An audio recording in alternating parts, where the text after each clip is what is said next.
Jangan lupa subscribe YouTube channel Metro TV News dan jangan lupa nyalakan notifikasinya.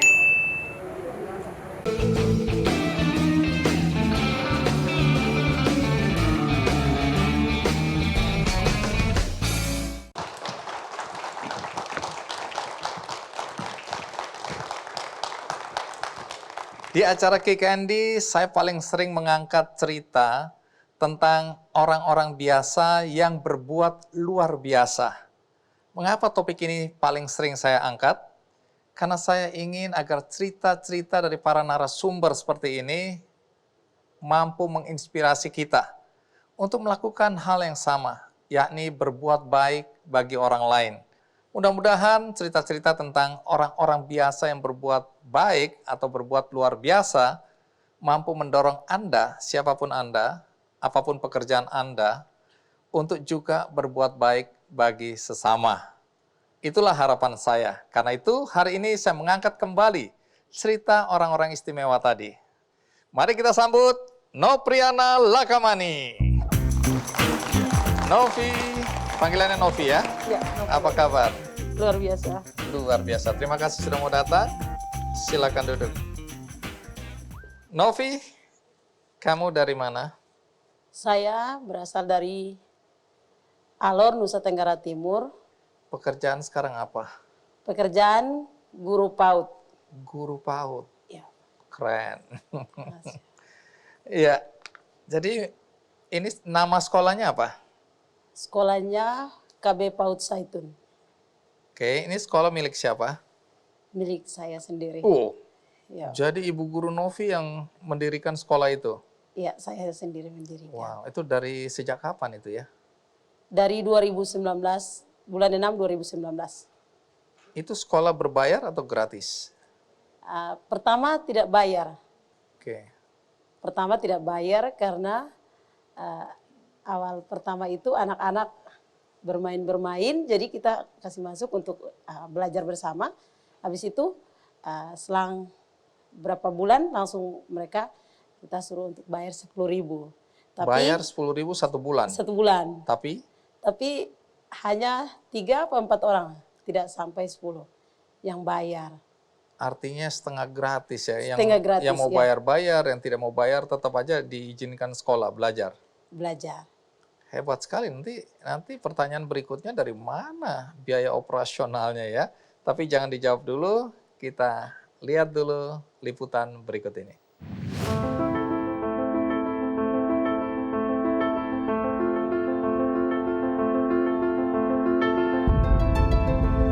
Pantang menyerah dan penuh perjuangan. Itulah kalimat yang tepat untuk menggambarkan sosok Nopriana Lakamani, seorang guru PAUD di desa Foimilang Alor, Nusa Tenggara Timur. Ia memiliki perhatian yang besar terhadap perkembangan dunia pendidikan di tanah kelahirannya. Wanita yang sudah malang melintang di dalam dunia pendidikan ini belakangan mewujudkan mimpinya dengan mendirikan sebuah PAUD yang ia beri nama PAUD Zaitun. PAUD tersebut sengaja ditujukan untuk anak-anak di desanya. Meskipun dengan keterbatasan sarana dan prasarana, ia terus berusaha memberikan yang terbaik untuk anak-anak di sana. Bersama beberapa teman relawan, Novi dengan tulus dan semangat mengajari mereka. Untuk sekedar memenuhi kebutuhan peralatan tulis-menulis anak-anak didiknya, tak jarang Novi memanen sirih dan kemiri yang diambil dari kebunnya yang kemudian ia jual ke kota. Semua ia lakukan karena kecintaannya yang luar biasa agar pendidikan tetap diutamakan. Bagi Novi, profesinya saat ini menjadi penting sebagai langkah untuk menjaga pendidikan agar terpelihara dan terus berkelanjutan. Baginya, selama ia masih bernafas, ia akan terus membantu anak-anak dalam meraih cita-citanya.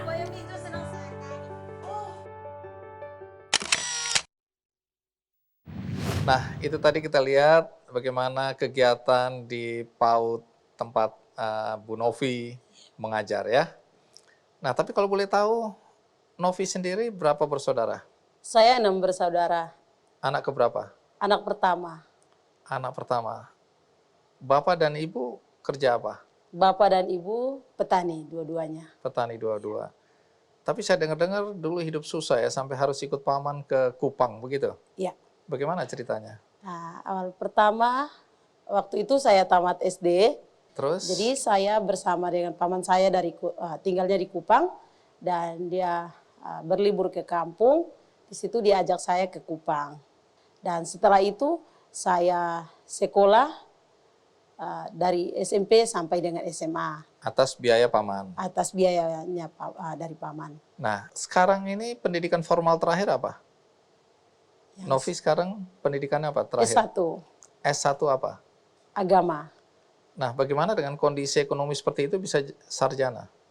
Teman-teman saya yang SMA itu semuanya karena di Kota Kupang mereka pikirannya ingin kuliah. Kuliah. Saya juga kepingin seperti teman-teman semua. Terus? Tapi saya tidak punya biaya. Saya dapat kabar dari Tante Kori di Jakarta bahwa ada pekerjaan di Jakarta. Sebagai? Sebagai pembantu rumah tangga. Setelah itu saya telepon-telepon dengan saudara saya yang turun KKN di Kalimantan. Nah, waktu itu teman saya juga sama-sama waktu SMA di Kupang. Dia juga kebetulan sama-sama KKN di Kalimantan. Dan dia dengar kalau saya yang menelepon, dia mengatakan bahwa kamu buat apa di situ? Saya tidak mau tahu. Saya datang ke Jakarta, kamu harus masuk di kampus. Di situ saya menangis. Berbicara tentang kampus, saya tidak punya uang. Gaji sebagai PRT waktu itu berapa? Waktu itu 250. Jadi tidak mungkin untuk sekolah Tidak atau mungkin. melanjutkan kuliah. Saya punya keinginan juga untuk sekolah, tapi saya tidak punya biaya. Tapi karena saya kerja jadi pembantu rumah tangga, saya percaya bahwa saya bisa. Di situ saya mengumpulkan uang, dan setelah itu saya masuk di kampus. Dengan uang hasil dari jadi pembantu rumah tangga. Terus habis itu berhenti jadi pembantu rumah tangga? Berhenti jadi pembantu rumah tangga. Kuliah. Nah, selama kuliah penghasilan dari mana? Saya menjual makanan ringan. Hari Sabtu bisa diizinkan dari kampus, bisa izinkan untuk Jualan. keluar. Tidak malu itu, jualan di kampus? Saya tidak malu. Itu bisa untuk menutup biaya? Dicukup-cukupkan. Dicukup-cukupkan. Tapi katanya juga sambil mencuci pakaian dosen juga. Iya. Setiap Itu hari jasa itu dibayar? Iya, Pak. Setiap hari Sabtu itu kita diizinkan untuk keluar kampus. Saya tidak menanyakan kalau ada pakaian kotor, tapi saya mau ke rumah begitu. Jadi saya sampai di rumah, dosen mengizinkan saya menginap 1 malam di rumah karena saya juga lihat ada yang harus saya perlu kerjakan. Semua itu dapat upah? Dapat upah 50.000. Waktu setelah lulus saya dengarkan sempat kerja mengajar juga ya? Karena saya kan penasaran nih, saya dengar ngajar di rel kereta api, di bawah kolong jembatan, itu pekerjaan sebagai guru? Iya, Bapak. Oke, berapa lama itu? Sekitar 4 tahun. Ini relawan atau dibayar untuk itu? Dibayar. Oke, jadi hidup sebagai guru waktu itu ya? Sebagai guru waktu itu. Kemudian kembali lagi ke kampung halaman. Apa yang menyebabkan Novi kembali ke kampung halaman? Ya, Bapak dari kampung datang dan Bapak mengatakan begini, saya lahir anak banyak-banyak tapi tidak ada yang mengurus saya di masa tua saya. Banyak-banyak tadi 6 orang? 6 orang. 6 orang anak? Iya. Tidak ada yang mengurus bapaknya? Iya. Terus? Dan di situ saya mengatakan bahwa kesempatan untuk mencari uang itu kapan saja, di mana saja, waktunya sangat panjang. Tapi kesempatan untuk bersama orang tua, saya tidak bisa membeli dengan uang miliaran rupiah.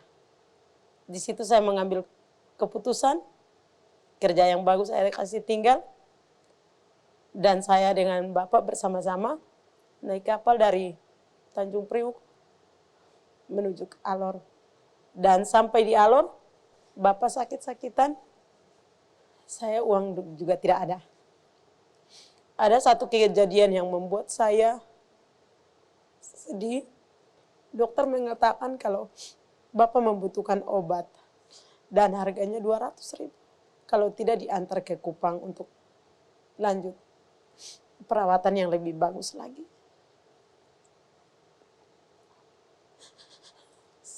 Saya tidak punya uang. Dan saya bersama dengan Bapak kami kembali di 2020 bulan Maret. Bapak meninggal. Saya kasih catatan dikit soal pilihan antara karir dan harus merawat orang tua. Banyak sekali anak-anak yang memilih yang pertama, karir dulu baru mengurus orang tua. Dan kemudian banyak sekali anak-anak yang menyesali pilihan itu. Karena tadi betul, kita bekerja cari uang, ada waktu yang bisa kita tunda, tapi bersama orang tua. Dan ketika orang tua membutuhkan, kita tidak ada di sisinya, kemudian orang tua pergi untuk selama-lamanya, penyesalan itu akan melekat sampai kita mati. Artinya apa? Ini pilihan. Jadi terima kasih, tadi Novi udah cerita tentang pilihan yang menurut saya tepat. Saya termasuk yang menyesali ketika ada pilihan dan kemudian pilihannya salah. Dan banyak orang yang memilih dengan pilihan yang salah. Tapi Novi udah benar. Karena kapan lagi kita mengabdi pada orang tua. Kalimat Bapak tadi bagus sekali. Saya melahirkan banyak anak, tapi tidak ada satupun yang mengurus saya. Dan ternyata Novi mengurus sampai ayah meninggal ya. Baik, nanti cerita bagaimana kemudian Novi mendirikan sekolah PAUD tadi dengan harga yang relatif murah. Kemudian apa tujuan dari pendirian sekolah itu, apa tantangan yang Novi hadapi, karena dengan uang sekolah yang 10.000 dan antara bayar dan tidak selama 1 tahun itu, bagaimana Novi bisa bertahan. Nanti ceritakan, sekarang kita rehat sejenak, ikuti terus Kick Andy. Awal-awalnya untuk bisa nutup kegiatan, Novi sampai jualan ke pasar ya? Jualan apa? Jualan siri.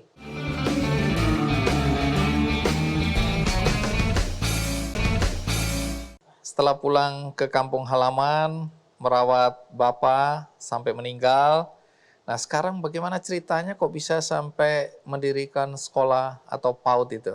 Waktu itu dari sini karena saya punya di Jakarta mengajar anak-anak, cinta sama anak-anak, dan sampai di kampung halaman saya melihat banyak anak-anak saya atau adik-adik saya yang bermain di sekitaran rumah atau di dusun saya. Jadi di situ saya bersama dengan orang tua dan juga kakak Bobi, sama-sama kita membuka sekolah PAUD Zaitun di lahan saya sendiri. Oke, itu bentuknya apa? Waktu itu pertama kali langsung punya gedung atau punya tempat mengajar atau mengajarnya gimana? Pertama kita pinjam gedung Polindes, kita pakai poliklinik desa untuk mengajarkan anak-anak. Di dusun itu nggak ada PAUD? Di dusun saya tidak ada PAUD. Jadi waktu ngajak anak-anak sekolah bagaimana reaksi para orang tua? Mereka senang. Oh senang. Senang karena setiap hari anak-anak kan orang tua ke kebun, mereka juga ikut sama-sama ke kebun. Tapi karena ada saya buka sekolah di situ, jadi mereka juga sudah senang sama-sama belajar di situ. Jadi muridnya berapa awal-awalnya? Awal pertama itu 8 orang. Muridnya? Iya, 8 orang. Oke, terus yang ngajar? Ngajar saya bersama dengan 2 orang. Nah kemudian berkembang ya? Berkembang. Terus punya sekolah sendiri kapan? Punya sekolah sendiri 2019 itu, Pak. Jadi itu berapa kelas itu? Gedung baru itu 3 ruangan, 1 ruang guru, 2 kelas untuk anak-anak. Nah muridnya sekarang berapa? 38 anak. Nah ini kan tadi bicara tentang uang sekolah yang 10.000 itu. Awal-awalnya untuk bisa nutup kegiatan sekolah, untuk beli-beli peralatan, itu Novi sampai jualan ke pasar ya? Jualan apa? Jualan siri. Jual siri ke pasar. Jadi ibu guru ini jualan untuk Siri. bisa dapat uang. Iya. Untuk bisa beli peralatan sekolah. Iya. Berapa lama harus jualan seperti itu? Sampai sekarang masih. Oh, Sampai sekarang? Iya. Oh iya, karena biaya operasional jalan terus ya? Iya, Bapak. Oh, jadi untuk nutup biaya itu. Iya. Nah, kalau guru-guru dibayar atau tidak? Dibayar? Iya. Bayarannya berapa gaji guru? Kemarin baru dikasih sama dari desa. Ya, awal pertama kami mengajar sukarela. Oh, tidak dibayar. Iya. Tapi sekarang ada bayaran. Berapa bayarannya? 250 ya. 250.000 sebulan. Iya. Oh, terus ada kerjasama dengan Geser ya, gerakan Rp1.000 ya. Pernah juga tampil di Ki Candy, Mobi Pada ya. Iya. Itu kerjasama apa itu? Jadi mungkin teman-teman atau penonton lupa ya, karena saya pernah ngundang Mobi Pada dan teman-teman waktu itu menggagas gerakan Rp1.000, di mana dikumpulkan dananya, kalau sudah cukup dibikinkan sekolah gitu ya. Ya sekolah kalau seingat saya sih 7 juta, ada dapat 2 kelas kalau nggak salah. Dan itu masih berlangsung dan ada kerjasama dengan benihbaik.com hari ini. Nah, kerjasama apa antara Novi dan teman-teman gerakan Rp1.000 ini?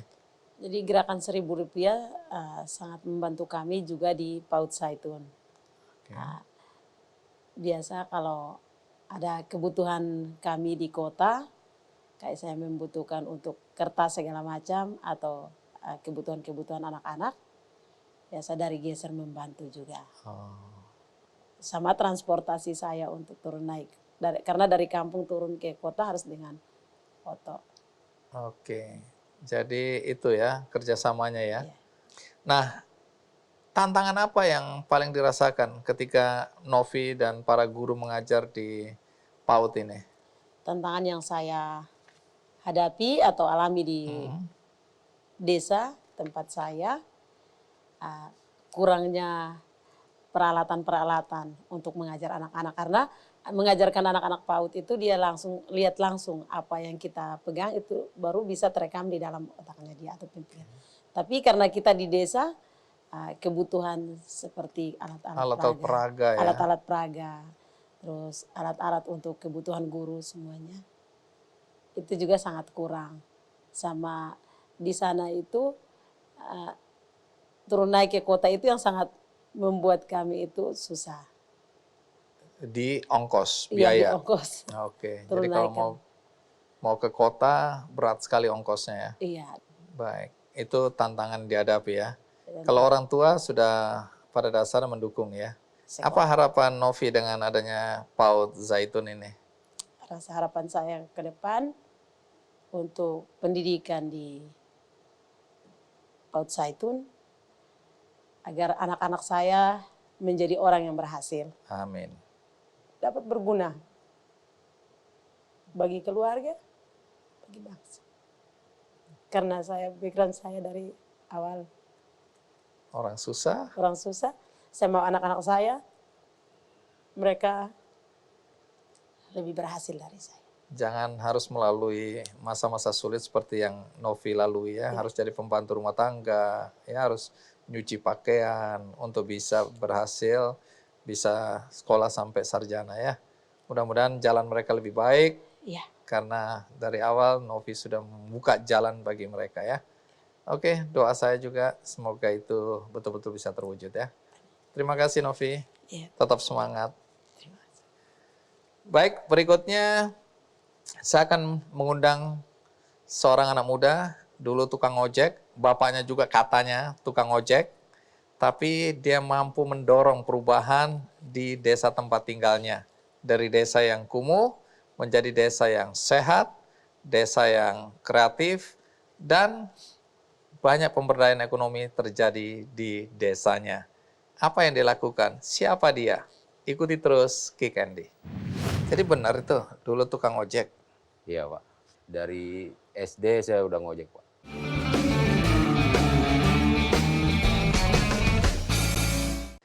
Tadi sempat saya informasikan sedikit bahwa tamu kita ini dulu tukang ojek. Tapi apa yang terjadi dalam kehidupannya ketika dia mampu mendorong perubahan di desa tempat tinggalnya. Siapa dia? Mari kita sambut Abdul Hamid. Iya. Ini panggilannya Bang Dul. Aduh, gimana kabar? Baik Pak. Iya, silakan. Bang Adul. Ya, siap. Jadi benar itu, dulu tukang ojek. Iya Pak. Dari SD saya udah ngojek Pak. Dari SD, SD.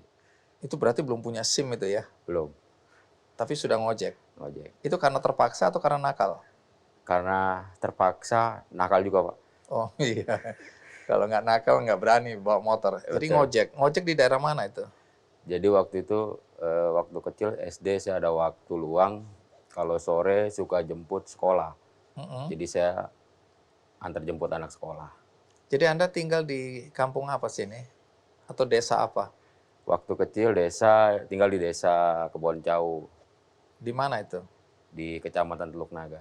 Teluk Naga, Jakarta Utara. Kabupaten Jakarta- Tangerang, Pak. Kabupaten Tangerang. Oh iya, masuk Tangerang itu ya. Iya, iya. Saya orang Tangerang tapi sering ngaku orang Jakarta. Ini BSD itu kan Bintaro Sonoan Dikit. Ya, kalau saya BSD, Bandara Sonoan Dikit. Oh, Utara. Bandara Sonoan Dikit. Oh, ini di sekitar bandara ya? Bandara, Pak. Bandara Soekarno-Hatta. Eh, Nah, kenapa sampai harus ngojek? Jadi waktu SD saya pernah jadi marbot masjid juga karena melihat orang tua pekerjaannya cuma ngojek di pangkalan di desa itu di perapatan desa, akhirnya saya nyari-nyari tambahan untuk uang jajan. Oh, jadi orang tua ngojek, anaknya bantu ngojek. Bantu. Ibu kerja apa? Ibu di rumah. Di rumah aja. Di rumah Ini aja. berapa bersaudara? Saya ada 5 bersaudara. 5 bersaudara. 5 bersaudara. Jadi berapa lama itu ngojeknya itu? Bantu orang tua. SD 2 tahun, SMP saya dagang ikan, ngojek lagi SMA, Oke, jadi itu profesi yang cukup lama itu Iya, ya. Pak. Ngojek itu ya. ngojek. Jadi sempat dagang ikan juga waktu SMP. Jadi sekolah saya kan siang. Jadi pagi saya jam 3:30 subuh saya udah bangun, saya ikut ke Kamal belanja ikan, terus langsung ke pasar. Jadi pendidikan formal terakhir apa? S1 sarjana, Sarjana apa? sarjana ekonomi, Pak. Wush. Sekarang kerja di mana? Sekarang kerja di salah satu BUMN di Bandara Soekarno-Hatta. Berarti Angkasa Pura II. Betul, Pak.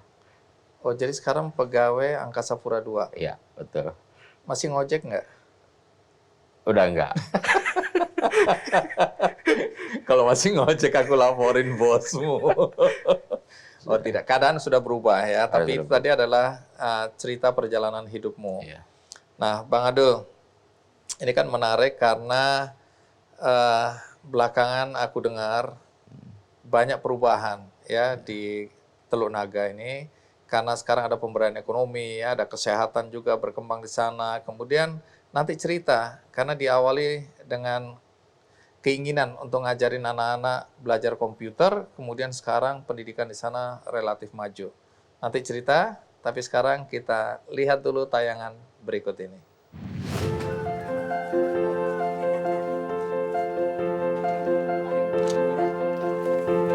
Membantu sesama bisa dilakukan oleh siapa saja, dengan latar belakang apapun.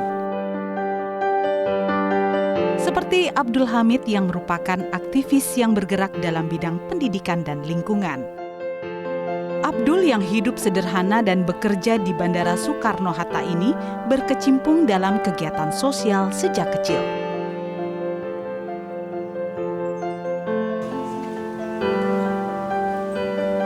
Pada tahun 2005, ia berhasil mengumpulkan uang untuk mendirikan perpustakaan kecil di kampungnya. Dengan 10 atau 20. Minggu besoknya 20 orang. 1 bulan setengah tahun kan selesai. Ia juga mendirikan kursus komputer dari menyisihkan gajinya.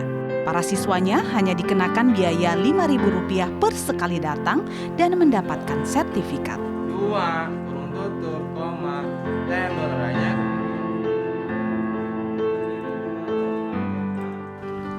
Semua kegiatannya tidak ia lakukan sendiri. Ia memperluas jaringannya untuk ikut serta dalam kegiatan sosial.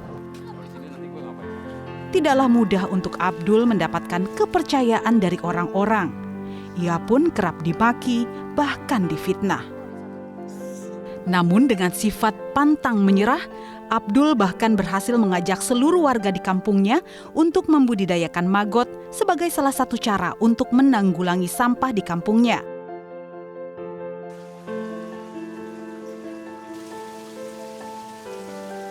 Sekarang pria berumur 36 tahun ini dipercaya untuk membina 11 desa setelah ia berhasil menjadikan kampungnya sebagai kampung mandiri. Kebetulan Kabupaten Tangerang mempunyai program unggulan, salah satunya adalah kampung tematik ini. Kampung tematik adalah kampung bertema dan kreatif. Pak Abdul adalah salah satu tokoh inspiratif bagi masyarakat desa se-Kabupaten Tangerang. Dan Pak Abdul juga ditunjuk sebagai koordinator kampung tematik se-Kabupaten Tangerang. Banyak yang dibantu oleh Pak Abdul terkait dengan kegiatan-kegiatan yang ada di kampung tematik maupun masyarakat yang ada di sekitar wilayah Kabupaten Tangerang. Ia pun berharap agar dapat terus menyebarkan ilmunya untuk dicontoh dan diterapkan oleh masyarakat luas.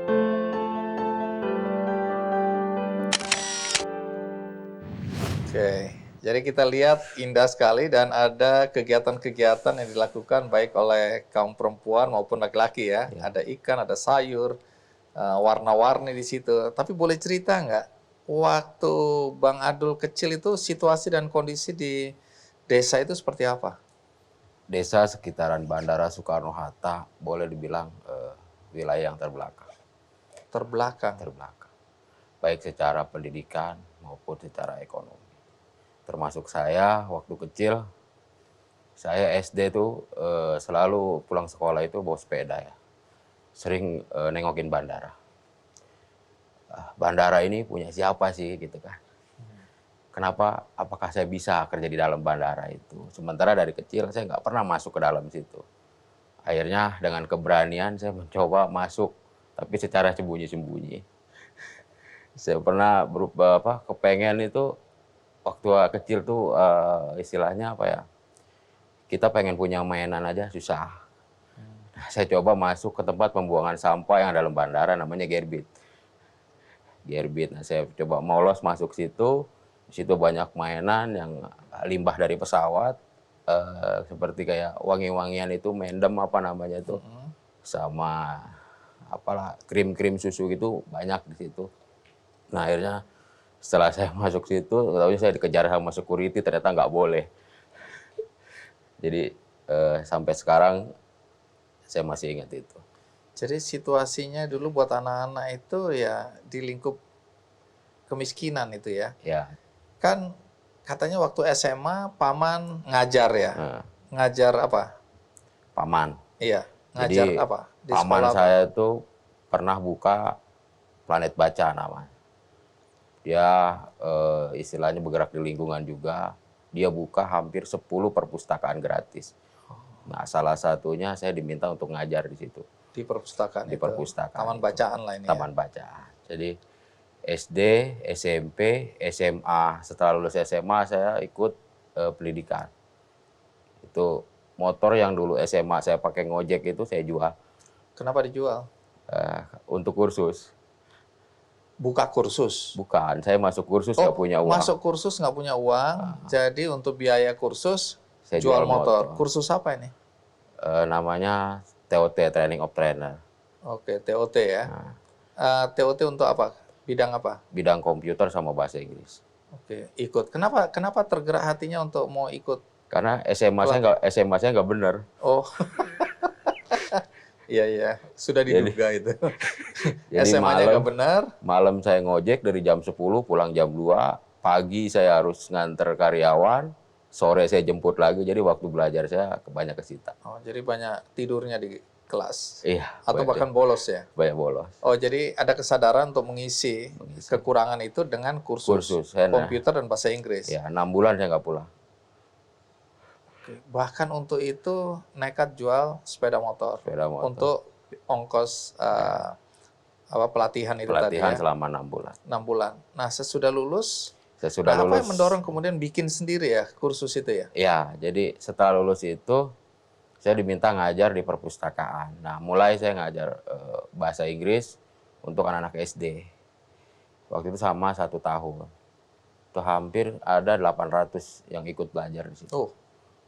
Tapi nggak ada sertifikatnya kalau itu. Oke, nggak apa-apa. Yang penting anak-anak punya keterampilan berbahasa Inggris lah. Gratis aja paling kalau tidak itu.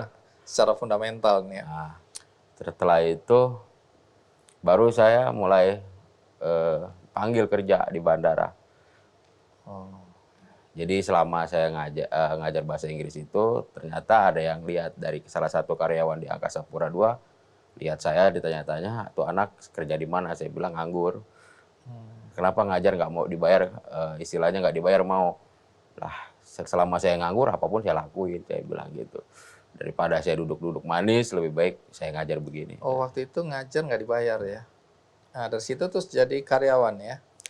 Outsourcing ini ya? Ya, saya dipanggil kerja di bandara tahun 2005. Baik, nanti cerita ya bagaimana kemudian masyarakat bergerak seperti ada yang kita lihat ya. Ya. Ada apa pemberdayaan ekonomi di situ ya, ada kemudian juga peternakan, ikan, tanam ikan juga di situ, sayur dan lain-lain. Nanti cerita bagaimana gerakan ini kemudian bisa jadi seperti sekarang. Tapi kita rehat sejenak, saya akan segera kembali. Tapi katanya dulu inisiatif Bang Adul ini dicibir ya. Karena ini produk asing, Pak.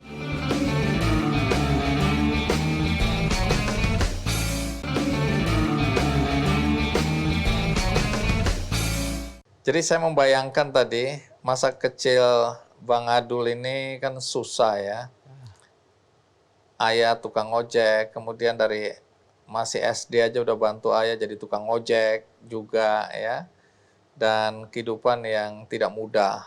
Nah, tapi kalau kita lihat sekarang tadi, itu sudah jadi salah satu tokoh yang menginspirasi desa di Teluk Naga ini menjadi desa yang kalau kita lihat tadi bersih, warna-warni, ada kegiatan-kegiatan yang produktif. Terus kemudian bagaimana ceritanya mendirikan kursus komputer untuk anak-anak di desa itu?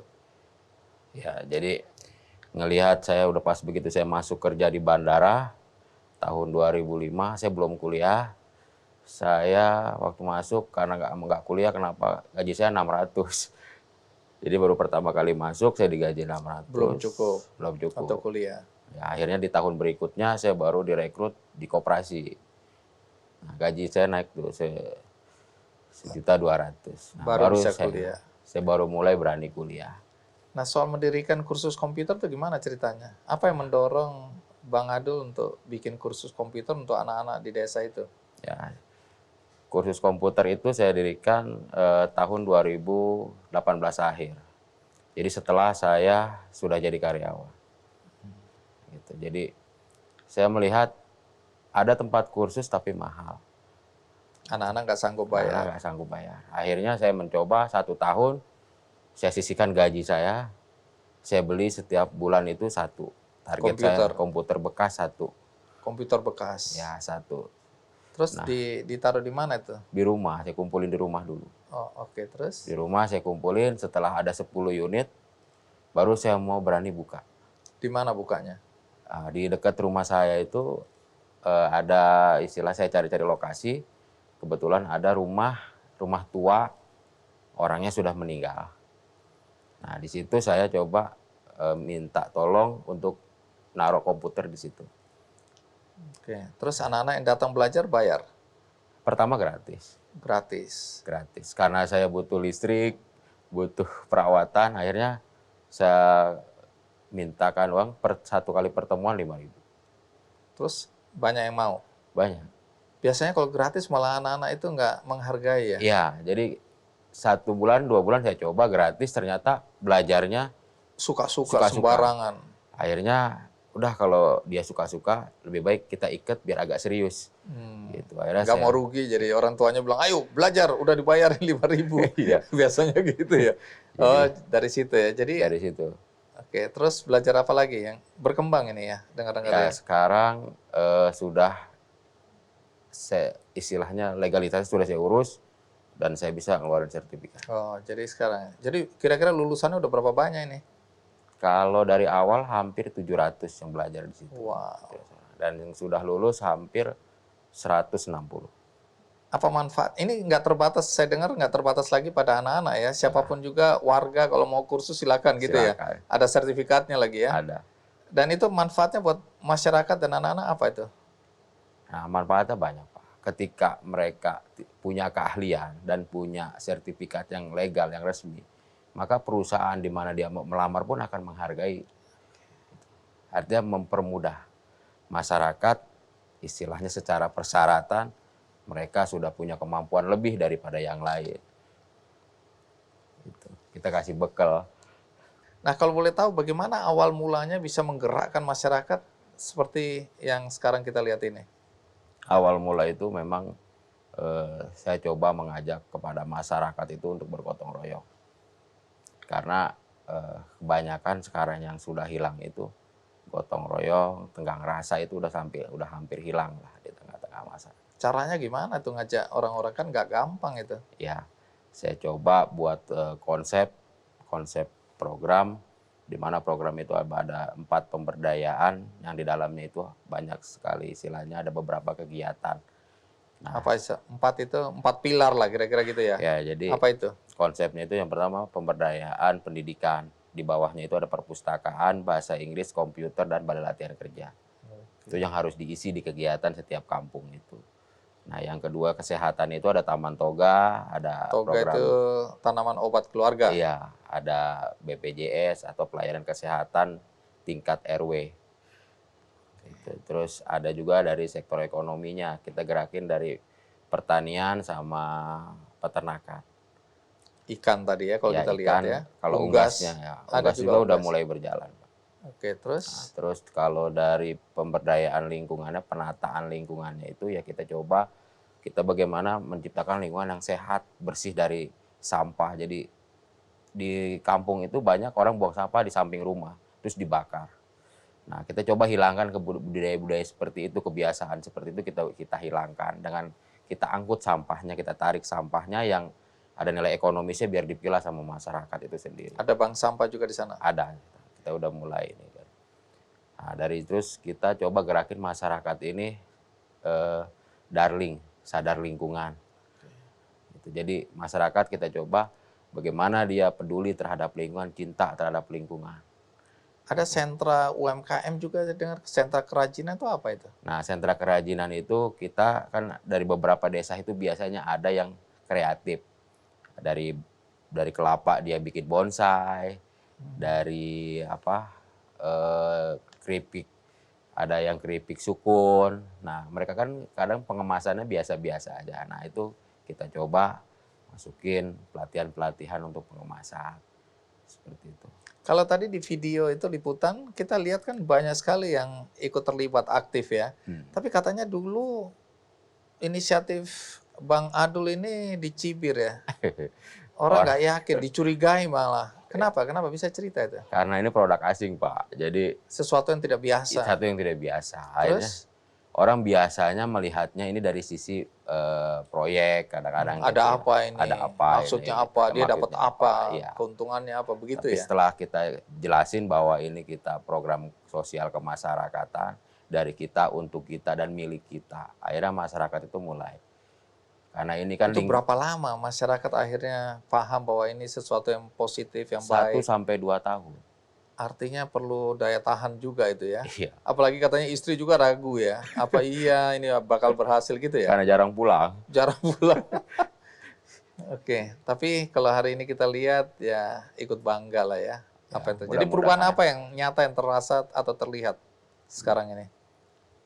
Kalau saya itu sekarang melihatnya ketika apa yang saya lakukan ini bermanfaat untuk orang lain, maka kepuasannya di situ.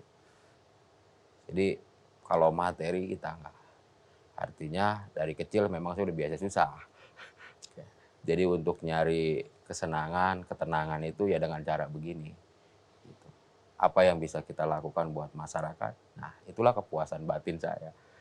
Artinya istri saya pun sekarang udah paham, udah mulai dia bisa ngikutin. Awal-awalnya memang dicurigai. Bayangin istri aja nggak percaya sama suami ya. Tapi kalau dilihat sekarang misalnya ya, itu terasa betul perubahan. Dan dengar-dengar kampung di Teluk Naga ini jadi percontohan ya, desa-desa atau kampung-kampung lain ya, betul itu? Ya memang awalnya nggak ada baru Teluk Naga. Jadi kita juga nggak tahu tiba-tiba kampung-kampung lain mulai ikut. Mulai manggil saya, mulai ngundang saya gitu. Gimana cara memulai? Iya, bagaimana cara memulainya. Saya sederhana aja sih, saya bilang. Karena saya udah buat konsepnya, framework-nya udah saya buat, kalau mau diikutin monggo silakan saya bimbing. Kalau enggak, kalau misalkan agak berat dari yang sekian banyak itu, mana yang mau diduluanin silakan, saya bilang gitu. Kalau pendidikan agak berat, ini dulu lingkungan dulu, atau kesehatannya dulu, atau apanya dulu gitu. Kebanyakan sih mintanya ke penataannya, karena penataan itu lebih kelihatan nyata Iya, secara fisik ya. secara fisik. Ya. Dan itu membuat dengar-dengar ada keinginan untuk menjadikan desa Teluk Naga ini menjadi desa wisata ya. Targetnya seperti itu. Seperti itu. Oke, menarik. Terima kasih Bang Adul Sama-sama. memberikan semangat. Jangan anggap enteng seorang anak tukang ojek yang jadi tukang ojek juga ternyata mampu menjadi penggerak desanya ya, sehingga pemberdayaan ekonomi terjadi, masyarakatnya lebih bahagia, lebih sejahtera, dan menginspirasi desa-desa lain untuk mengikuti. Jadi ini sesuatu yang menurut saya luar biasa, dari orang biasa tapi berbuat luar biasa. Semoga cerita ini juga menginspirasi siapapun yang menonton acara ini, tidak ada alasan untuk tidak memulai sesuatu yang baik. Walaupun tantangannya memang tidak mudah ya. Oke, terima kasih Bang Adul. Tamu kita berikutnya dulu sempat putus asa karena konon kakinya harus diamputasi dalam situasi ekonomi yang tidak mudah juga. Tapi hari ini dia menjadi pahlawan bagi orang-orang yang membutuhkan kaki palsu. Siapa dia dan apa yang dia lakukan? Ikuti terus Kick Andy. 3 bulanan lah, ada 9 kali operasi lah sampai akhirnya diamputasi.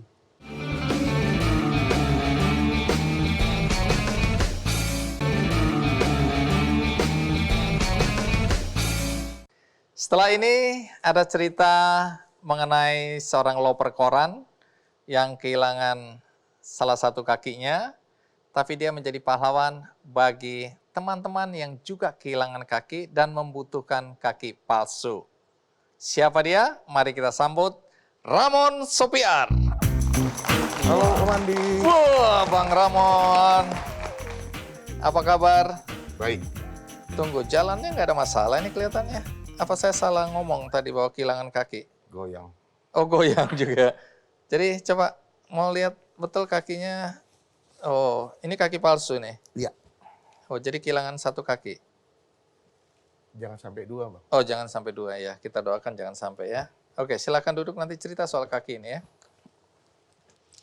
Jadi, Bang Ramon ini asalnya dari mana? Tepatnya Kabupaten Serdang Bedage, Serampah, Sumatera Utara, Bang, Medan. Nah, ini kan pakai kaki palsu nih. Apa yang terjadi pada kaki kanan ini? Di sewaktu berangkat untuk usaha, Minggu pagi di tanggal 6 2008 tuh, Bang. Oh, 2008 kejadiannya. Ini usaha apa waktu itu? Kebetulan kita usahanya media, Bang. Oke. Tapi di tingkat Media bawah. Oh, Jadi bukan loper wartawan. koran, gitu. Oh, loper koran. Iya, Oke. Bang. Oke, jadi itu waktu itu loper koran. Kemudian kecelakaan atau apa ini? Tabrak lari, Bang. Oh, ada tabrak lari. Di hari Minggu itu nggak seperti biasanya kita keluar rumah itu secepat itu gitu. Dan saat itu hujannya rintik-rintik gitu. Oh, ini subuh-subuh ini ya? Subuh. Oke, Kalau terus? koran kita naiki ke motor, Mm-mm. langsung nyalai starter, jalan, nggak tahu lagi kejadiannya itu apa gitu, saya nggak tahu. Disambar gitu. Iya. Terus pingsan. Iya, Oh, bangun-bangun udah di rumah sakit. dalam kondisi kaki. Kaki pada saat itu di mata kaki ini ada tulang 2 nih hancur, Aduh. dagingnya juga Aduh. udah Jadi- cabik-cabik. Jadi dokter bilang ini tidak bisa diselamatkan, harus diamputasi. Jadi itu awal mulanya tidak punya kaki. Tidak, Bang, tapi orang tua coba untuk dipertahankan. Oh, jadi orang tua ingin dipertahankan dengan cara Dilakukanlah tindakan operasi gitu, Bang. oke, tapi tidak berhasil atau tidak dilakukan karena langsung Dilakukan. dilakukan tapi tidak berhasil. Iya. Akhirnya dipotong. dengan proses waktu 3 bulanan lah, ada 9 kali operasi lah sampai akhirnya diamputasi. Baik. Jadi pada hari itu kecelakaan, kemudian 3 bulan dalam proses penyembuhan tapi kelihatannya tidak bisa tertolong. Akhirnya sepakat keluarga termasuk istri amputasi. Nah, sempat ada perasaan down nggak? Perasaan patah semangat nggak waktu kakinya diamputasi? Kalau jujur, pada saat diamputasi itu semua kegiatan dokter tuh kita lihat, kelihatan semua. Yang dari kaki sini pindah ke sebelah, lihat gitu Bang. Oke, terus merasa putus asa nggak kehilangan kaki? Kalau ditanya putus asa, enggak Bang. Habis penderitaan Bang. Merdeka dari berbaringnya di rumah sakit gitu. Jadi Merdekanya di situ gitu. malah merasa lega lah ya. Lega. Selama ini harus berbaring, akhirnya setelah dipotong boleh pulang. Terus kemudian bangkit bekerja. Nanti cerita ya bagaimana kok bisa bangkit, semangatnya lagi. Tapi sebelum itu kita lihat dulu liputan berikut ini.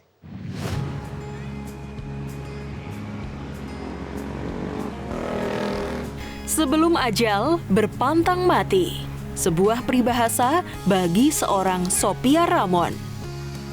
Pria paruh baya yang akrab disapa Ramon ini adalah penyandang disabilitas tunadaksa. Selama 13 tahun sudah, ia harus menjalani hidupnya dengan satu kaki. Kisah pilu itu terjadi pada tahun 2008. Pagi itu, Ramon sedang melakukan aktivitasnya sebagai loper koran. Ketika dirinya akan beranjak mengantarkan koran, sepeda motornya ditabrak lari sebuah mobil. Dan ia pun mengalami luka parah di bagian kaki kanannya. Ramon pun harus menjalani perawatan di rumah sakit 3,5 bulan lamanya, hingga ia pun harus rela kakinya diamputasi. Meskipun sempat depresi, dukungan keluarga dan teman-teman membangkitkan semangat Ramon untuk menjalani hidup. Sekarang, ia dan istrinya menjalani bisnis jasa ekspedisi di JNE cabang Seirampah. Suatu hari, ia menemukan sebuah artikel tentang Sugeng Siswoyudono, pembuat kaki palsu asal Mojokerto. Ia pun memesan kaki palsu buatan Sugeng. Dari sinilah ia terpanggil menjadi relawan kaki palsu. Bersama Sugeng dan Kick Andy Foundation, Ramon membantu orang yang membutuhkan kaki palsu di wilayah Sumatera.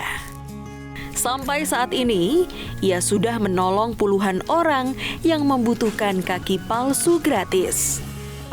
Bang Ramon ya udah orang yang kita paling banggakan lah udah Bang Ramon. Kita bersyukur kita ketemu Bang Ramon, sungguh baik hatinya, menawarkan kita. Di Bang Ramonnya datang ke rumah diukur. Di Bang Ramon bilang ya dikirimkan ke KND. Nanti udah siap kakinya baru dikirim lagi kemari gitu. Ya dulunya sebelum memiliki kaki palsu ini ya kalau keluar kemana-mana ya jauh-jauh ya enggak, ya banyakan di sekitar rumah. Ya semenjak ada kaki palsu ini ya kita bisa ke tempat-tempat wisata pun kita udah bisa pergi kan, tempat-tempat undangan. Ayah 4 anak ini membuktikan keterbatasan tidaklah mematahkan harapannya untuk terus menjalani hidup serta bisa berguna bagi mereka yang membutuhkan.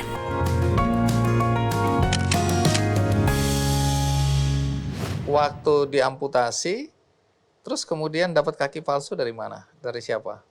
Setelah yang ditetapkan oleh dokter yang mengamputasi di salah satu rumah sakit yang ada di Medan, saya kontak, Pak Dokter ini udah 6 bulan, apa bisa pakai kaki palsu? Bisa, silakan gitu. Dokter izinkan, terus cari kaki palsu. cari kaki palsu tuh berangkatnya ke Solo. Jadi setelah menggunakan kaki palsu yang dari Solo, belakangan lihat artikel Sugeng, kemudian pesan. Jadi ini yang buatan Sugeng ya? Ini buatan Sugeng. Sugeng Siswoyudono. Bagi teman-teman yang lupa siapa Sugeng Siswoyudono, itu adalah salah satu narasumber Ki Candy, itu kira-kira berapa? 11 tahun yang lalu. Kemudian di dalam kegiatan atau gerakan Ki Candy Foundation, salah satunya adalah program berbagi kaki palsu gratis dalam program yang namanya 1000 kaki palsu gratis. Jadi langsung ke sana. Jadi ini termasuk yang langsung waktu itu di Tidak. sana. Ini tidak langsung ke sana. Oh, jadi ukur sendiri. Jadi keterbatasan dana, uang, karena udah keduluan ke Solonya, Iya. telepon Pak Sugeng, dapat dari teman. Jadi ada teman yang dapat juga. Udah. Terus tanya Tanya bagaimana nomor caranya. kontaknya, kalau nomor kontaknya Bang Pak Sugeng. Sugeng, terus dikasih. Nah, kontak ke sana, suruh merapat sama komandan sana. Oh. Merapat lah. Ke Mojosari, Mojokerto Iya, itu dengan ya. gaya nggak ada dana.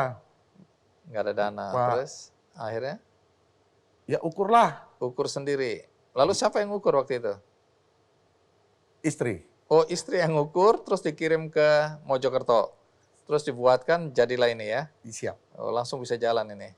Oke, nanti cerita bagaimana kemudian usahanya juga berkembang karena tadi pakai seragam JNE ya. Ya. Jadi sudah dengan anak buah begitu banyak tadi itu ya, berkembang berarti usahanya ini ya. Siap. Oke, nanti cerita. Tapi sekarang kita rehat sejenak, ikuti terus Ki Candy. Udah berapa banyak orang yang membutuhkan kaki palsu yang Bang Ramon bantu? Udah ratusan, Bang.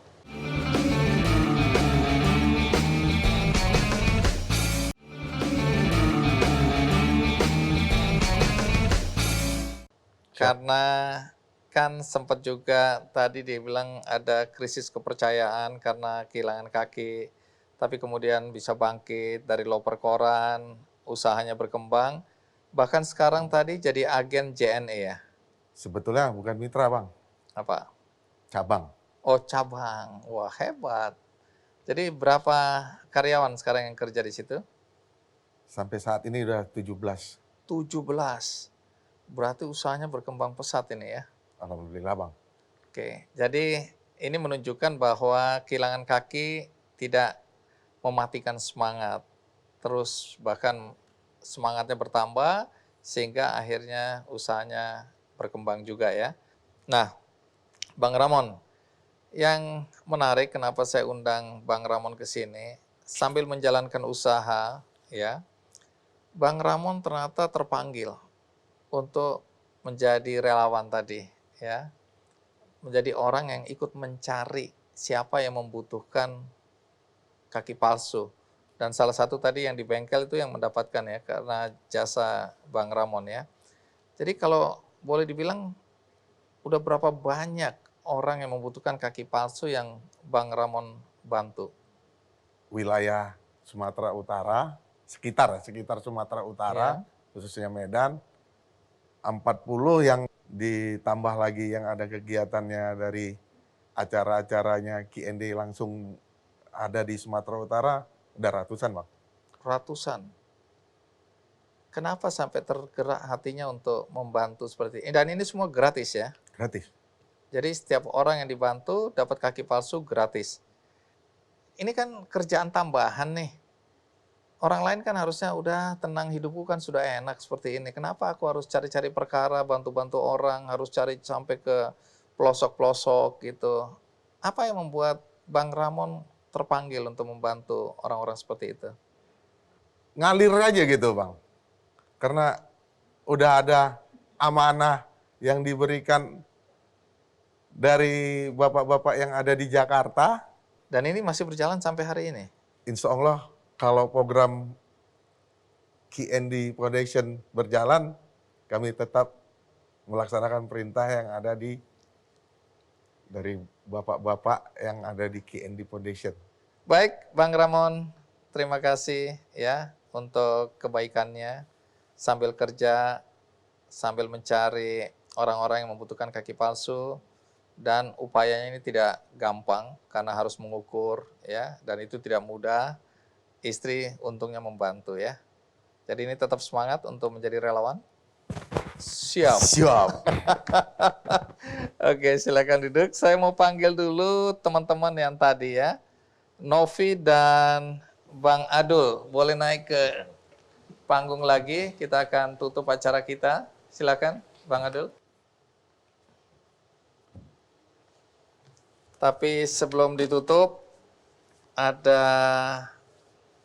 orang baik yang ingin memberikan apresiasi, yang ingin mendukung apa yang Bang Adul, Novi, dan Bang Ramon lakukan, supaya gerakan ini semakin besar dan banyak orang yang mendapatkan manfaat. Nah, untuk itu saya mengundang Pak Feryadi, owner dan pimpinan JNE. Pak Ferry, ketemu lagi di panggung ini. Baik, sehat. Nah, ini orang-orang baik itu. Ibu, Pak Feryadi. Pak Ramon, Assalamualaikum. Waalaikumsalam. Alhamdulillah. Sehat. Iya. Pak Ferry, bisa kasih komentar nggak setelah Anda mendengar cerita mereka? Ya Pak, JNE dalam hal ini tentu melihat bahwa Bapak dan Ibu adalah pejuang-pejuang kemanusiaan yang sangat luar biasa. Ya, di tengah keterbatasan seperti kata Pak Andi tadi, saya mendengar tadi apa yang sudah diceritakan, JNE tentu juga ingin memberikan apresiasi. Kami di perusahaan sangat percaya dengan nilai-nilai dasar yang dimiliki oleh perusahaan, bagaimana JNE selalu berbagi, memberi, dan menyantuni, itu akan mendatangkan banyak keberkahan buat kami di perusahaan. Amin. Itu, Pak. Luar biasa. Dan kalau boleh tahu, apresiasinya bentuknya seperti apa? Boleh disampaikan langsung Pak Feryadi? Ya. Mana? Secara simbolik, silakan diberikan langsung Pak Ferry. Terima kasih. Ya, masing-masing mendapat apresiasi senilai 25 juta rupiah. Mudah-mudahan semakin banyak saudara-saudara kita. Ya. Terima kasih juga buat perjuangan Ibu sama ini. Jangan nangis, Bu Guru. Bu Guru sedih selalu ya. Oke. Terima kasih ya Pak. Jadi dengan dukungan ini apa harapan Pak Ferry? Ya harapannya tentu dengan apa yang sudah diberikan ini bisa memberikan manfaat tambahan buat Bapak dan Ibu dan buat pemirsa tentunya kita berharap ini akan menjadi satu inspirasi Bang Andi, di mana saya yakin banyak di luar sana teman-teman, saudara, para pengusaha yang juga ingin bisa memberikan bantuan seperti apa yang kami lakukan. Ini hanya sekedar contoh barangkali. Dan saya percaya masih banyak orang-orang baik yang tentunya melihat perjuangan Bapak dan Ibu tidak bisa dilakukan sendiri, harus dibantu. Setuju. Masih banyak orang baik di sekitar kita ya. Sangat banyak. Dan tadi kaki palsunya kayaknya harus diganti ya Pak Ferry? Iya, setuju. Diganti yang baru aja tuh. Coba baru. mana kaki palsu baru? Logonya Coba kasih lihat dulu dong biar penonton. Ini keren. Jadi banyak sekali kita membuat kaki palsu model-model seperti ini. Ada corak batik dan lain-lain. Tapi hari ini JNE ini ya. Ini berkaitan dengan ulang tahun JNE kelihatannya. Oke, coba mungkin bisa dipakai nih. Siap, kita lihat Bang. Iya. Dan bukan cuma pakai ya. Sekarang Bang Ramon dan istri udah bisa memperbaiki bahkan kaki palsu ya. Siap, Bang. Ada yang mau ditambahkan lagi kelihatannya ya. Ini juga Pak Ramon banyak membantu usaha JNE sebagai mitra kami, Pak. Saya siap untuk memberikan bantuan dana semua agar Pak Ramon bisa mendampingi Ibu berangkat ke Tanah Suci. Jadi dua-dua berangkat. Jadi dua-dua berangkat. Wow. Dua-dua berangkat. Luar biasa, Pak Haji. Pak Ramon. Belum ya. Oke, terima kasih luar biasa Pak Ferry. Banyak, Pak Andi. Ya, terima kasih. Nah, sebelum kita akhiri cerita tentang orang-orang baik di sekitar kita banyak sekali. Salah satu di antaranya adalah perusahaan PZ Cousins. Untuk itu saya minta pimpinan PZ Cousins, Bapak Dimitri Kostianis untuk naik ke atas panggung. Baik, sahabat baik saya. Dan Terima kasih. saya undang juga Ali Sadikin, mewakili Kick Andy Foundation untuk naik ke atas panggung. Dan karena ada korelasinya dengan Novi, maka saya undang Novi kembali naik ke atas panggung. Novi, silakan. Pak Dimitri, nice to have you in my program. Terima kasih banyak. Ini sudah lama kita tidak ketemu ya. True. Pak Dimitri, ini dalam konteks kerjasama between VZ Cousin and Kick Andy Foundation, Pak Dimitri mau memberikan donasi sekali lagi ya. Benar. Dan nilainya 1 miliar rupiah. 1 miliar rupiah. Oke. Baik, silakan diserahkan langsung kepada wakil Kick Andy Foundation. Untuk Kick Andy Foundation dengan PZ Cousins 1 miliar rupiah. Terima kasih Bapak. So could you explain what is the purpose of this donation? Tujuan PZ Cousins untuk semua orang, untuk kehidupan, untuk kebaikan. For everyone, for life, for good. We have been present in the Indonesia lebih dari 30 tahun. And we always try, coba, doing good to improve the life of the people and the communities where we live. Yeah. And we operate. And helping and looking after peduli anak-anak di Indonesia is very important.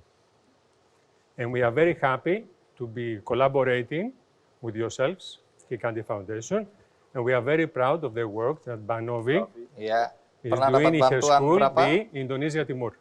Iya. 60 juta. 60 juta pernah dapat ya dari PZ Cousins ya. Itu yang tadi dibikin sekolah tadi ya. Iya, dibikin sekolah. So, apa harapannya dengan bantuan donasi ini? Apa harapan dari Pak Dimitri dan teman-teman di Cousins? Kami berharap dengan donasi ini, PZ Cousins bisa contribute to continue improving the education of children in Indonesia. And branch kami, Cousins Baby dan Cousins Kids, telah memberikan lebih dari 1 miliar rupiah. Tapi kami ingin terus melakukan aktivitas edukasi lebih banyak lagi.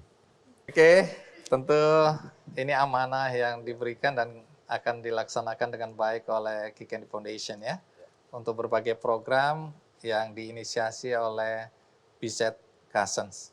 Ya. Sekali lagi terima kasih Pak Dimitri. Terima kasih for orang your baik, invitation. ya. Terima kasih. Saya senang sekali bisa ketemu lagi. Saya sekarang juga mau berbuat baik. Saya mau bagi-bagi buku. Ya. Tidak punya uang jadi bagi-bagi buku. Bagi Anda yang ingin mendapatkan buku ini, Anda bisa ikuti kuisnya di Twitter Kick Andy Show. Dan juga undian di website kickandy.com. Dan bagi Anda tadi yang menonton episode kali ini dari tengah, jangan khawatir. Karena Anda masih bisa menonton tayangan ulangnya di metrotvnews.com. Juga ada cuplikannya di YouTube, Kick Andy Show. Dan bagi Anda yang ingin juga berbuat baik, bagi siapa saja, Anda punya kesempatan untuk berbuat baik. Kali ini saya menawarkan perbuatan baik untuk membantu sekolah-sekolah yang terdampak banjir di Lombok Barat, NTB. Caranya bagaimana? Anda klik benihbaik.com, kemudian di situ Anda cari bantuan untuk sekolah yang terdampak banjir di Lombok Barat. Semoga dengan kesempatan ini Anda juga bisa berbuat baik layaknya orang-orang baik di sekitar kita. Semoga episode ini memberikan inspirasi bagi Anda untuk berbuat baik. Sampai jumpa.